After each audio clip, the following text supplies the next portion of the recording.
Thank God, okay? I can keep my word here as a teaching assistant. Okay, so two of the stuff we wanted to do, we can do that. Last thing, we want to sample, we want to draw some random sample. Let's check.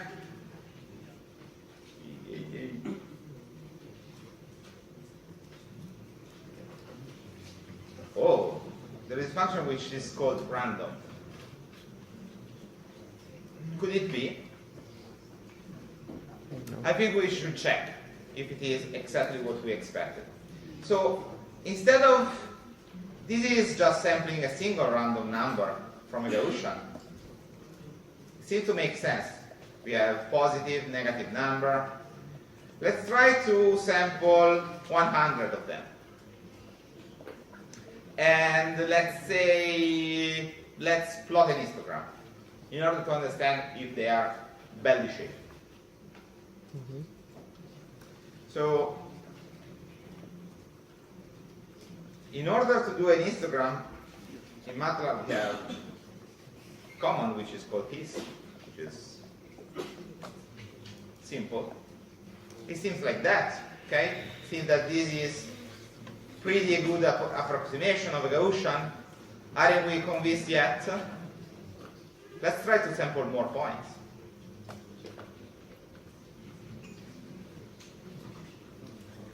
And maybe we can do something like that. So, okay, now I'm pretty sure this is Gaussian distribution. Okay. What is the third parameter? So this last parameter is a parameter for the histogram in order to modify the number of bins we divided the data in. Okay. So it seems like Gaussian. We are effectively sampling from a Gaussian. Sorry, what is the second parameter of the random function? Okay, most of the time, if we call a function, for instance here, random without any argument will sample a single random number. If you use just a single number, usually it samples a matrix, a square matrix of that dimension. So if I want a vector, for instance, a row vector, I should say something like that. So I want a vector with 10 rows and 1 column of random numbers. Okay. Or vice versa, if I want a row vector, okay, that one was a column vector, sorry. This is clearly a row vector. I should do exactly the opposite, okay?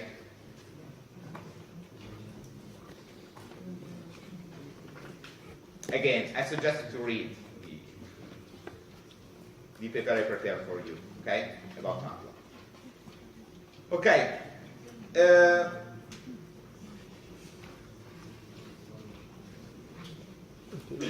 Clearly, there are many distributions here listed, so only some of them, probably the most used one, and you can try and see if exactly the same holds also for other distributions. Okay, I suggest you to try. So here we pass from discrete to continuous, but there are also random variables which are defined over more complex spaces. Okay? And these are called multivariate random variables. I won't cover the multivariate random variable here in this lecture, but I left you something like a paragraph which explains you how to do that in MATLAB, how to extract some random sample from multivariate, for instance, multivariate normal, a Gaussian distribution, or to compute the CDF or the PDF. Okay?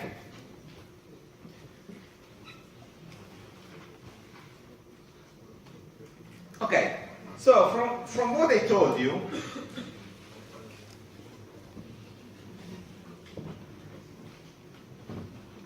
everything is simple in the sense that if I have a process, I can model a process as a random variable, and I can characterize the random variable exactly.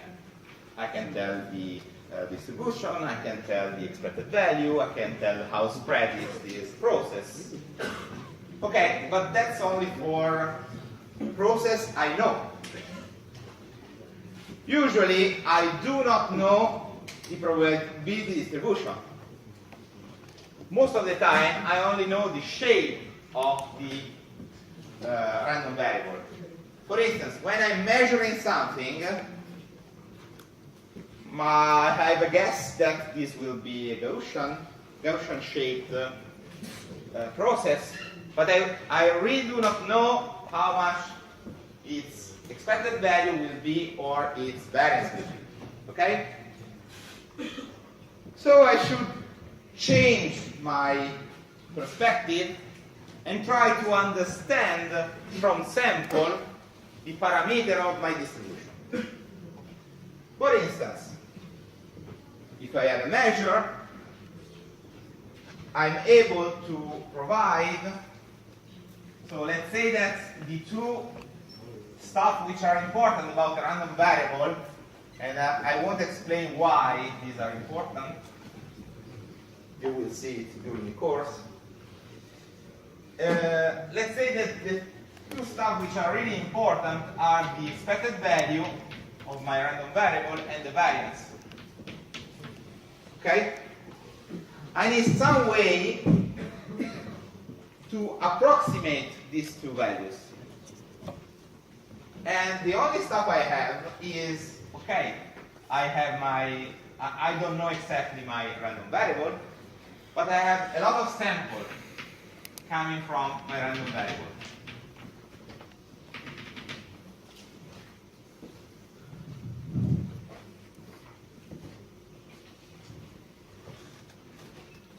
Okay, long story short, we have ways to compute this approximation, and I think you know at least this one.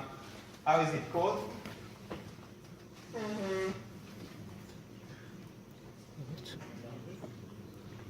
Yeah, or the estimated mean. Yeah, or the average. Okay, let's call it the average.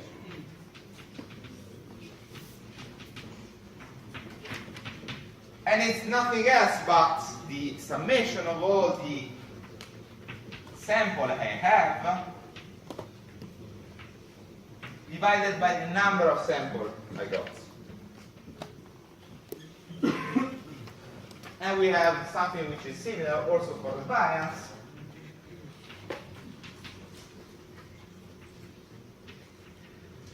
And in this case, I will have to sum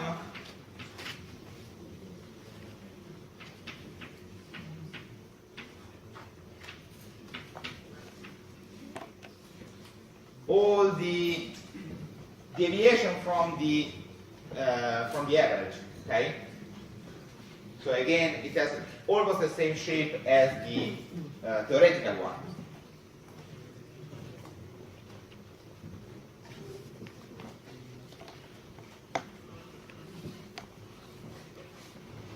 So I have a process. I model a process with some random variable. I don't know the parameter. I'm able to estimate the parameter. That's it? Again, no. Because how good this estimate is depends on the number of samples.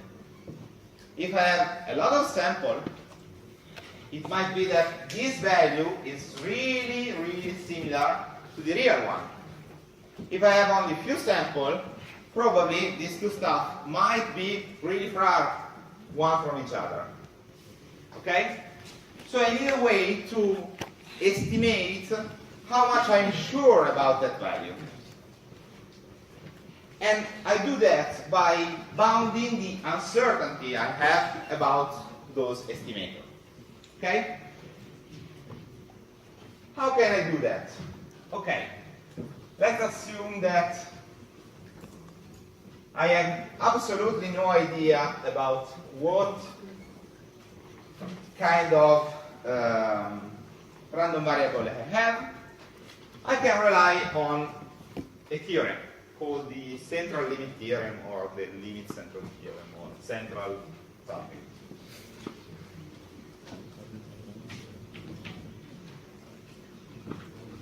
I know that from the central limit theorem that given a set of random variable IID. What's IID stands for? Independent and identically distributed. Independent means that the first extraction does not influence the other one, and so on for the other. Okay? Identically distributed means that they are all drawn from exactly the same random variable x. So if the first time I'm throwing a 20-face dice and the second time I'm throwing a 6-face dice, these are not ID. Because the random variable changed. Okay? So I'm telling that I'm using exactly the same random variable every time. And let's say that this random variable has expected value mu, and we know that it has variance sigma.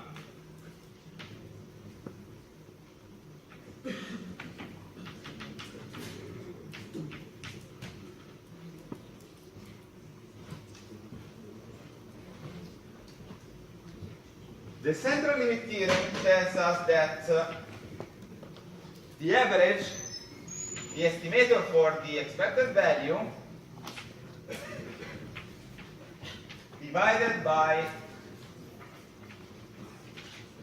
1 square root of that.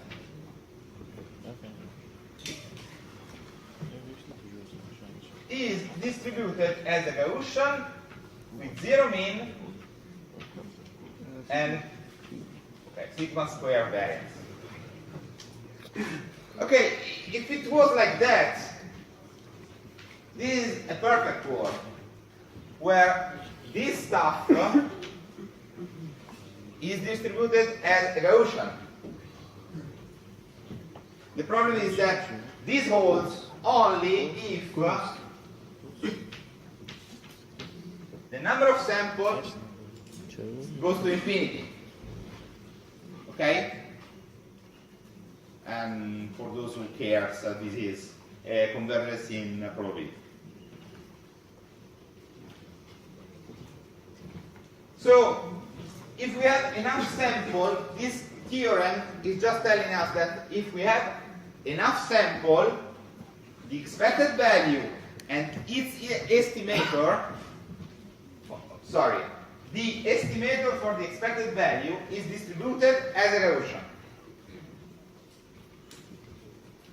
Just to make this completely clear, let's try to do this experiment. Here there are two sets of samples coming from an exponential distribution and a Gaussian distribution. Okay? Let's just take the estimator for the mean, okay, for each one of them. I will get one value from a set of samples, okay? So I will get, let's say, x1e for the exponential and x1n for the Gaussian one. Okay? Let's repeat this process multiple times. K times.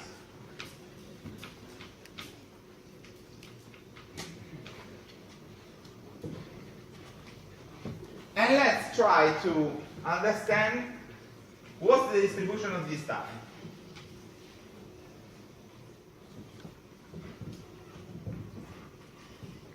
We have the central limit theorem, and it tells us that this new random variable bar x is distributed as a Gaussian.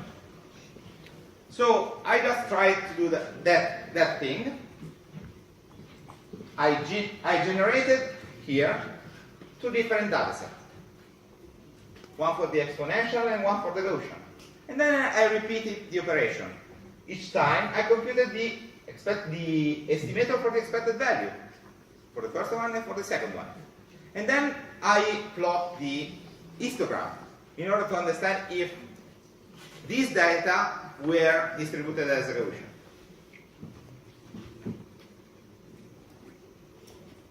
They were. Okay?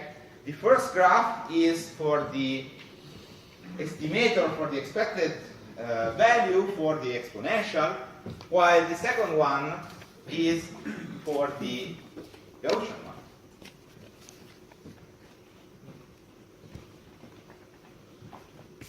Is this completely clear?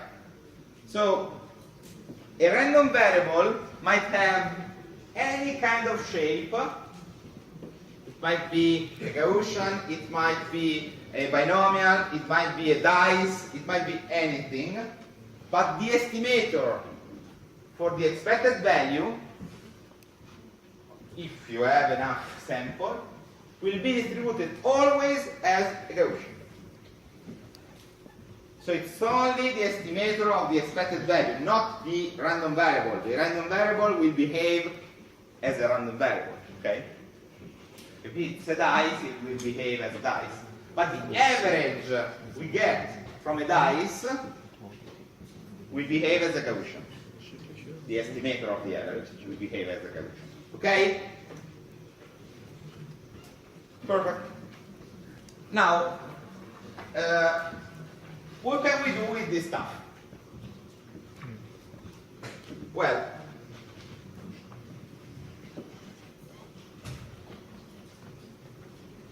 let's write it in a slightly different way. So I want just to have the distribution of x bar. So I just divide by square root of n here.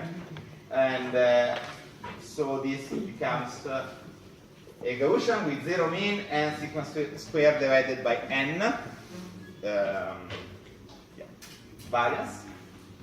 And if I switch the mu on the other side, I will get that x is distributed like a Gaussian with mu and sequence square divided by n.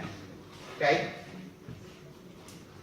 When I multiply Gaussian distribution by a value, I will get exactly the same distribution, but with a variance which is that value squared times the variance. Okay? Okay, so I will have that this value is distributed as a Gaussian with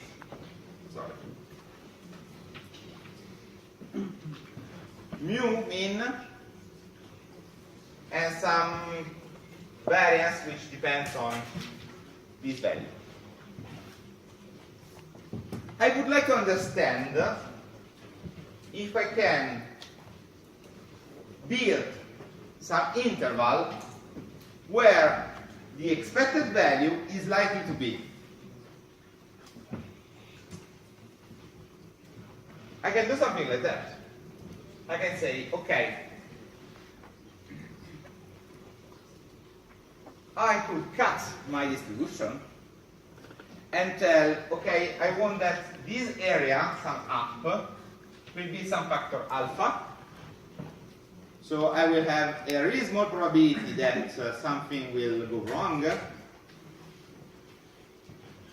And as long as I'm in that interval, it is most likely that my real expected value is in that interval. Okay? How can I build this interval? Simple.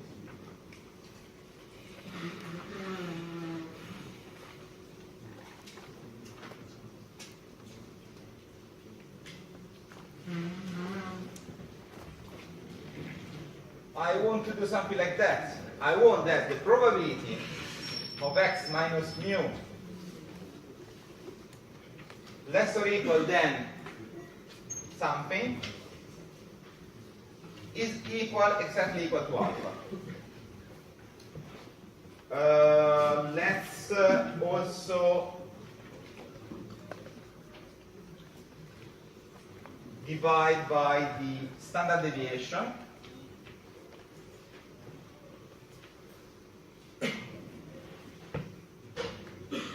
Okay, why I'm doing that? I'm doing exactly the opposite. So what I want is that I win a bit. So let's try to have here a standard Gaussian. So I just need to divide by sigma squared.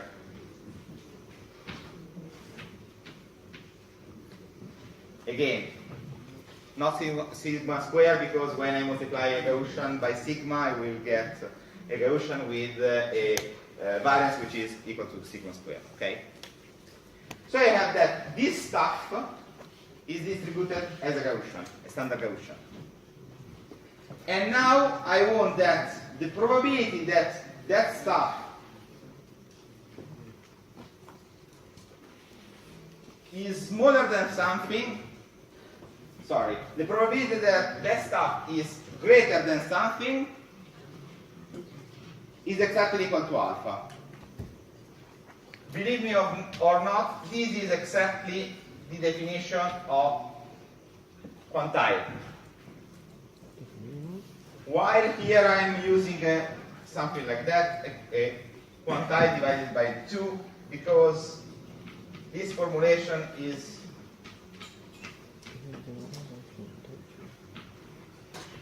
exactly equal to this one. So this is a quantile, here. This is a really low quantile, and this is a really high quantile. This is the quantile which gives alpha half probability below him. And this is the quantile which gives probability equal to alpha half above it. Okay?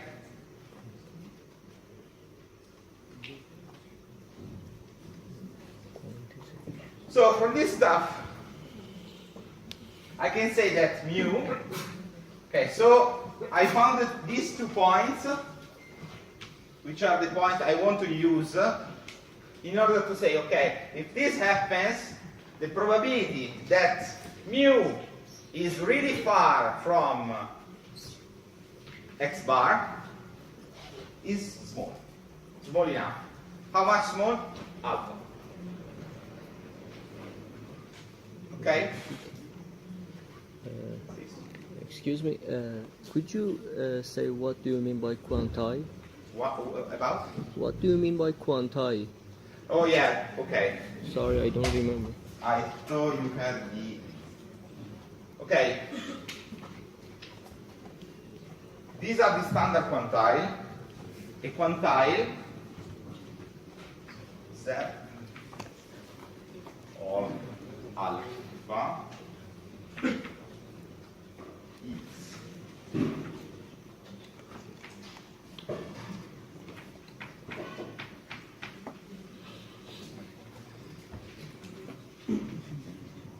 so let's put it like that. Z alpha is such that CDF of Z alpha is equal to 1 minus alpha. So that's the point in my input space, in my event space, which has probability, cumulative probability equal to 1 minus alpha below it. Okay? And so Okay, there was another quantile there. So Z1 minus alpha is such that CDF of Z1 minus alpha is equal to alpha. You can define it like that or exactly the opposite. Sometimes in some books you have exactly the opposite definition. Okay? It depends if you want to keep alpha probability on the left or on the right. Okay, so let's go to the interval. How can I build the interval? Well, from that inequality, I can say that my mu is between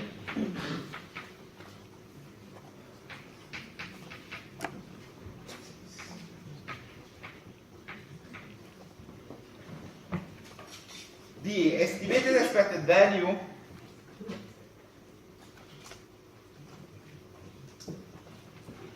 plus a term which depends on the variance of the process, which depends on the quantile I've chosen. If I want a really small probability, this quantile will be really high, okay? For instance, if you want Z of 0.99, you will have something like 1.96. While if you want 0.99, it should be something like 5. Roughly. And trust me, here you have something which is similar, and it can't be different from that since the Gaussian distribution is symmetrical, so also the if we decide to have exactly the same alpha on the left and on the right, we will get exactly a symmetrical interval. Okay? So this way, we are somehow telling, okay, I have an estimate about my expected value, but I also have an interval where it is most likely that my real expected value will fall. If this interval is really short, then probably I'm fine, since there won't be many values for which I'm likely to have, for which my mu can take value. While if this interval is large, then I'm not sure about what's the real value for the expected mean. Sometimes, or in other courses, you will have to decide which kind of n you want to have, so how many sample you want to draw in order to have an interval which is short enough. Okay? Here we are only interested, okay, I have a set of data, I want to understand how sure I am about some parameter. That's the formula. Okay, I won't go into detail into other formulas, since this one is a good formula as long as you have enough sample. If you do not have enough sample, the central limit theorem does not hold, or hold only approximately. So you can use other inequality in order to get this interval. For instance, two famous other inequalities are the Chebyshev one,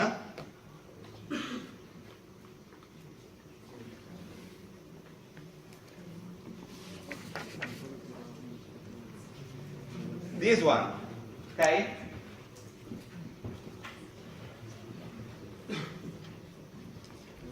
Does it require something really?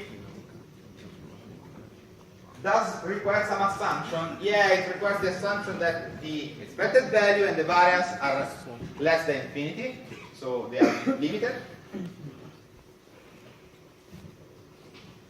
it doesn't require anything else. So if you compute this interval,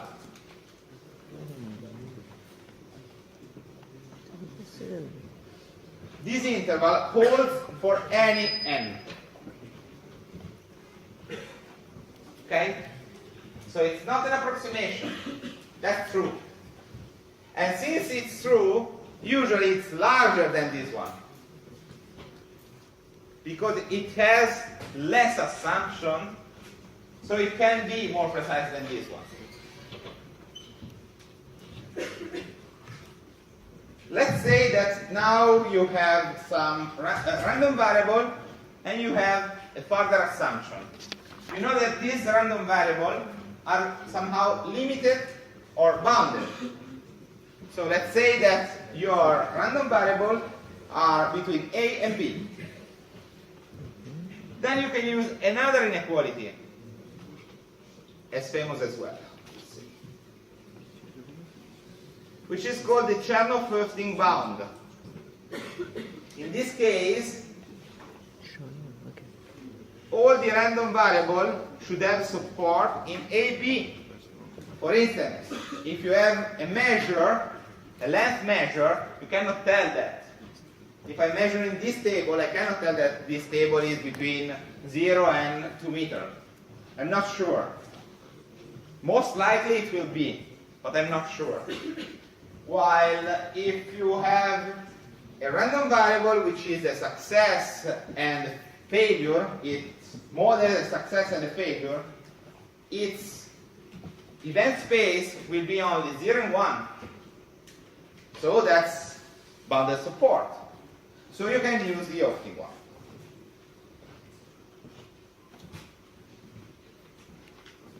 How the Höfting one with respect to the length, with respect to the other two? Well, there is an exercise I suggest you to do in order to understand which is the relationship between these three intervals. Okay?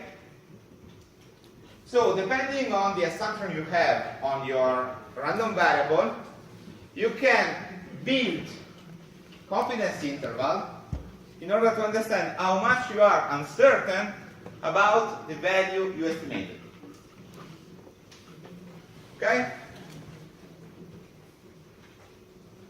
So, whenever you estimate something, we do not care about only the value, we also care about how uncertain we are about the value. Okay?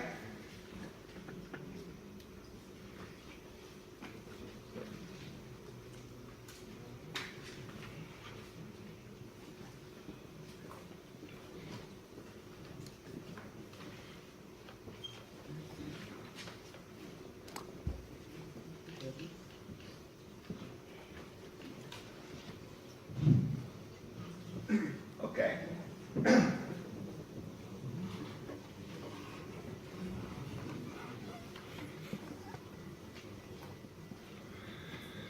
So, up to now, we were answering the question how much we are certain about something, about some estimation.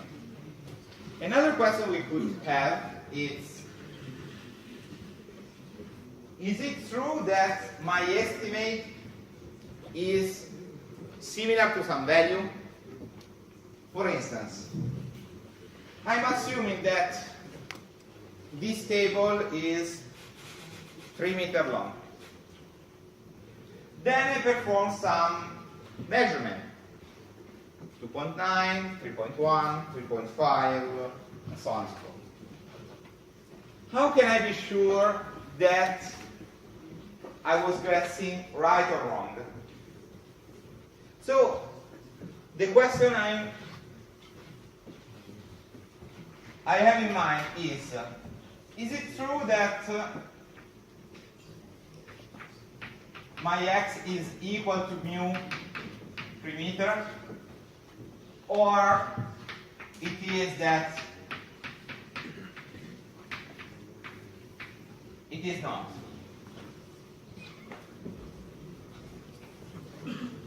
I want to understand if my assumption is true or not, okay? And this is done in statistics with hypothesis testing, which is a topic which is closely related to confidence interval. Okay? Because the methods we use is closely related to how we compute the confidence interval. How can we perform this stuff? Okay? This is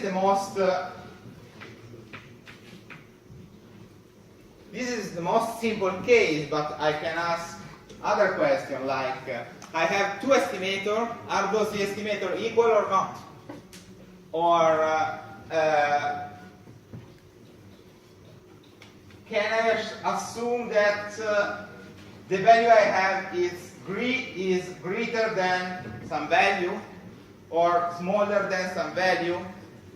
Okay, so let's focus just on this one. If you want more detail, I just reference a book, the Montgomery one, where you have plenty of statistical tests. Okay? So in this case, let's say that this is a measure, so it's the empirical mean. We know that from before that this is distributed as a Gaussian with this parameter.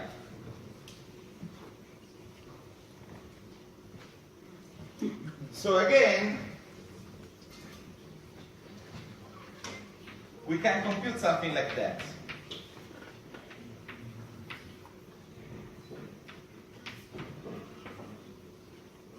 And this is distributed as a standard Gaussian.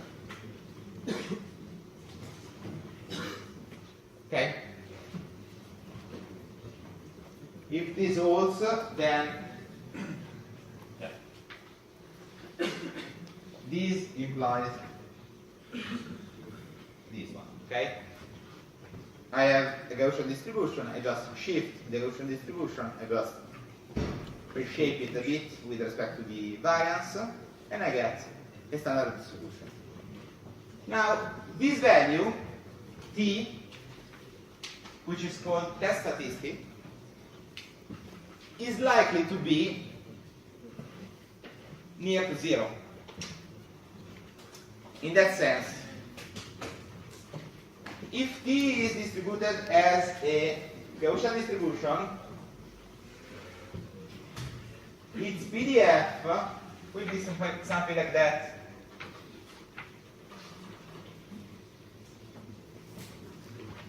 So most of the probability area is around 0. How much? It really depends on how much I want to exclude from this argument. Okay? For instance, if I want to exclude alpha, so if I want that this area will sum up to alpha, what should I compare t with? If t is inside here, I'm almost certain, not almost certain, I cannot tell that this t has not been sampled from a Gaussian distribution. If it is far from this area, I can tell that probably this has not been sampled from a standard Gaussian distribution. Okay? So the point is that I will have to compare my test statistic with, again, with some quantile. If the test statistic is, in this case, let's say, here we have equal versus different than, so probably I want to consider both this area as a failure and also this area as a failure. So if it is higher than for the definition I gave, like that. So the definition was, let me check.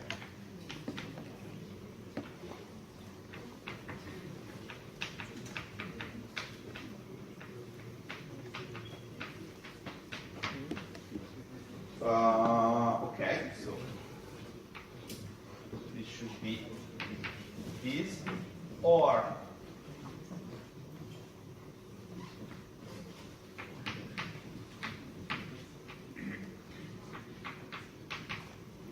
in these two cases, T is either here or here. So we are not sure that that value has been sampled from a Gaussian distribution, or we are most likely certain, okay, we have a confidence equal to alpha that this value has not been sampled from a standard Gaussian distribution. So probably we are more inclined to say that this is true. So in this case, we accept H1 or reject H0. Since H1 and H0 are some hypotheses I made, I'm accepting H1 called the alternative hypothesis, or rejecting H0, the null hypothesis. Vice versa,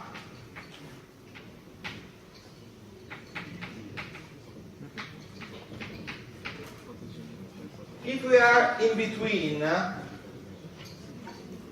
let's say it is more likely that we are in this region.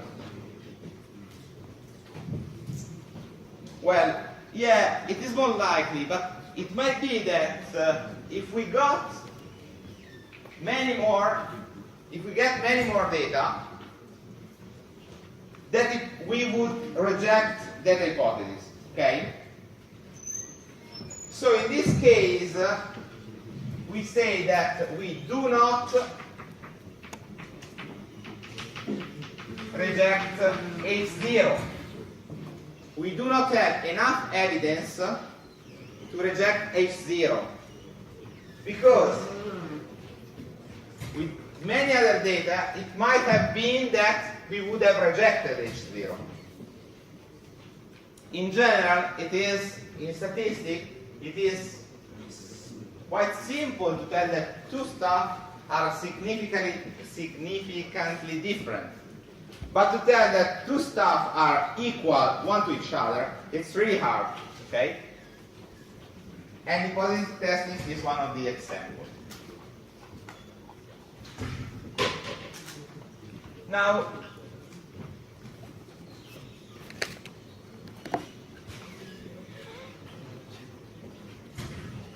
let's think about this definition a little bit more. Here, we are telling that T, the test statistic, is distributed as a Gaussian, a standard Gaussian, okay? So, we know that if we choose some alpha, and we repeat this process many times, so we estimate this x bar many times, with probability 1 minus alpha, we will get a T which is in the zone where we do not reject H0. Okay? While with probability alpha, even if we have that T is distributed as a Gaussian, so that this null hypothesis is true, we would still reject H0. So, with probability alpha, we would fail the test. We would say that we accept H1, where in reality is just something stochastic, and it should be that we should have do not rejected H0. So, with this kind of process, sometimes we make mistakes. And we have two kinds of mistakes. The first one is the one I was illustrating to you. So sometimes, even if we have this, we will have that t is far enough from 0. This is called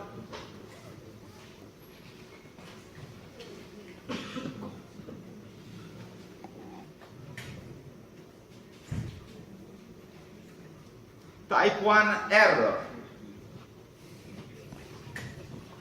So, the truth is that H0 holds, but we tell that instead is H1. And this is the type 1 error. When we do a test with confidence level equal to alpha, the type 1 error is exactly equal to alpha. There is another error which is, let's say, trickier to understand or trickier to compute, which is the type 2 error. And the type 2 error is exactly the opposite, so it's when the truth is that H1 holds, but we tell that we do not reject H0.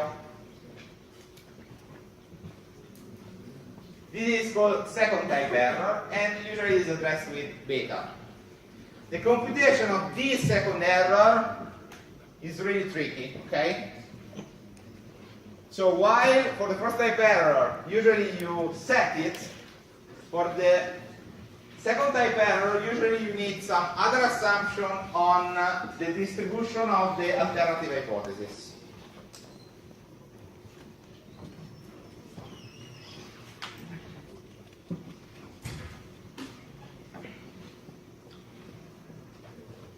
Okay, I have a few more stuff, but I think I will stop for today. Okay. Next time I will cover the last part of this exercise session briefly, and then we will start with the real exercise. Okay. See you next time.